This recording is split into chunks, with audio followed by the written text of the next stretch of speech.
காலம் நகர்ந்தாலும் சில கதைகள் மட்டும் காலத்தை தாண்டி நம்முள் நின்று மூச்செடுக்கின்றன. அப்படிப்பட்ட கதைகளில் ஒன்று மார்க்கண்டேயர். ஒரு மனிதனின் வாழ்வில் பக்தி எவ்வளவு வலிமையானது! அன்பு எத்தனை பெரிய ஆயுதம்! சிவபெருமானின் கருணை எவ்வாறு அனைத்தையும் மாற்றுகிறது! இந்த கதை அதற்கான அழியாத சான்று. இந்த உலகில் பிள்ளையை ஆசையாக வேண்டி தவம் செய்பவர்கள் பலர். ஆனால் சிலர் வேண்டுவது பிள்ளை வேண்டும், ஆனால் அவன் வாழ்வு குறுகியதாக இருக்கக்கூடாது, இல்லையா? ஆனால் இக்கதையில் ஒரு வித்தியாசம். ஒரு தந்தை தாய்க்கு ஆண்டுகள் கடந்தும் பிள்ளை இல்லை. காஞ்சி மண்டலத்தில் சிவனை மட்டுமே நம்பி அவர்கள் செய்த தவம் அனைத்து உலகங்களும் அதிரும் அளவிற்கு ஆழமானது. அதன் பலனாக பிறந்தார் மார்க்கண்டன். ஆனால் அந்த பிறப்பில் ஒரு ரகசியம் இருந்தது. அதை அறிந்தும் தந்தை தாய் மகிழ்ந்தனர். ஏனெனில் அவர்கள் கேட்டது ஒரே ஒரு மகன், ஆனால் சிறிய ஆயுள். அதனால் இந்த மந்திரமான பயணம் துவங்குகிறது. மார்க்கண்டேயரின் தெய்வீக பயணம். மார்க்கண்டன் பிறந்த நாளிலிருந்தே அவன் கண்களில் இருந்த ஒளி சாதாரணமல்ல. அவனில் ஒரு நித்திய அமைதி, ஒரு நித்திய செல்வம், ஒரு நித்திய பக்தி. அவன் சிறுவனாக இருந்தாலும் உயிரின் சூட்சுமத்தை புரிந்தவன் போன்ற பரிமளம் இருந்தது. எல்லா காலையிலும் அவன் முதலில் நோக்கியது சிவலிங்கம். எல்லா இரவுகளிலும் அவன் உறங்கியது ஓம் நம சிவாய் என்னும் ஜபத்தோடு.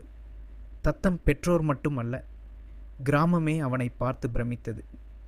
அவ்வளவு நேர்மையான, அன்பான, சுத்தமான மனம். ஆனால் காலம் அந்த இரகசியத்தை யாரிடமும் சொல்லாமல் அமைதியாக நகர்ந்தது. அவன் தினமும் அருகே சென்று கொண்டிருந்தான், தனது 16வது வயதுக்கு. அந்த ஆண்டு, அந்த மாதம், அந்த நாளில் யமன் வரவேண்டும் என தீர்மானிக்கப்பட்டிருந்தது. ஆனால் அந்த நாள் வந்தபோது மார்க்கண்டன் பயப்படவில்லை. சிவபெருமான் இருக்கும்போது எனக்கு பயமா என்று அவன் சிரித்தான். அந்த சிரிப்பு பிரபஞ்சத்தையே மெதுவாக இணுக்கியது. அன்று வழக்கம் போல அவன் சிவலிங்கத்தின் முன்னே அமர்ந்து ஜபத்தை தொடங்கினான்.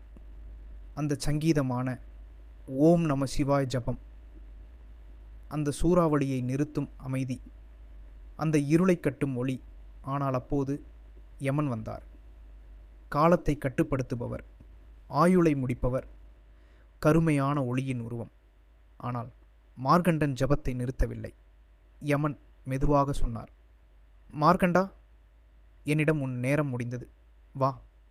அவன் கண்களை கூட திறக்கவில்லை. எனது நேரத்தை தீர்மானிப்பது சிவன், நீ இல்லை. அந்த வார்த்தைகள் அசாதாரண தைரியம். யமன் கோபமுற்றார். அவர் பாசகயிற்றை எறிந்தார். ஆனால் மார்க்கண்டன் ஓடி சிவலிங்கத்தை கட்டிப்பிடித்தான். அந்த பாசம் லிங்கத்தையும் சுற்றியது. அந்த ஒரு நொடி, அந்த ஒரு மூச்சு, அந்த ஒரு துடிப்பு, பிரபஞ்சத்தின் அமைதி உடைந்தது. சிவலிங்கம் குலுங்கியது. மின்னல் போல ஒரு உச்சரிப்பு. அந்த கணத்தில் சிவன் வெளிப்பட்டார். அவரின் கண்களில் கருணை, வெள்ளை பின்னாடிகளில் இருந்து விண்ணையே ஒளி செய்யும் பிரகாசம். அவரின் அவதாரம் காலசம்ஹாரமூர்த்தி. சிவன் கோபமுற்றார். என் பக்தனை தொட தைரியமா என்று கேட்கும் அந்த சத்தம் யமனின் இதயத்தையே அதிர வைத்தது. சிவன் தனது திரிசூலத்தால் யமனை தாக்கினார். அந்த தாக்கம் அதிர்ஷடம், பிரபஞ்சம் தடுத்துக்கொள்ள முடியாத சக்தி. யமன் மண்ணில் விழுந்தார். ஏதுமில்லை, அழித்த சக்தி. ஆனால் நீதிக்காக மட்டுமே. பிரபஞ்சம் ஒரு நொடி நின்றது. ஆயுள்தான் தனது நின்றுவிட்டது. மார்க்கண்டன் விழுந்து முட்டினான். எனக்காக யமனை அழிக்க வேண்டாம் தந்தையே. அந்த ஒரே வார்த்தை சிவனின் இதயத்தை உருகச் செய்தது. அந்த நேரத்தில் சிவன் கூறினார், நீ எப்போதும் இளமையாகவே இருப்பாய். உனக்கு மரணம் இல்லை. நீ சிரஞ்சீவி. அந்த வரம் ஒரு மனிதனுக்கு தரப்படும் மிக உயர்ந்த பரிசு. மார்க்கண்டன் காலத்தை வென்ற மனிதன் ஆனான். அவன் பக்தி மரணத்தையே முடக்கி நிறுத்தியது. சிவன் யமனை மீண்டும் உயர்த்தார். ஏனெனில் மரணம் இல்லாமல் வாழ்க்கை நின்றுவிடும். ஆனால் யமனுக்கு எச்சரிக்கை கொடுத்தார், என் பக்தர்களை தொட அனுமதி இல்லை. மார்க்கண்டேயர் காலம் கடந்தவர். பக்தி காலத்தை கூட மாற்றுகின்றது என்பதை உலகுக்கு காட்டியவர்.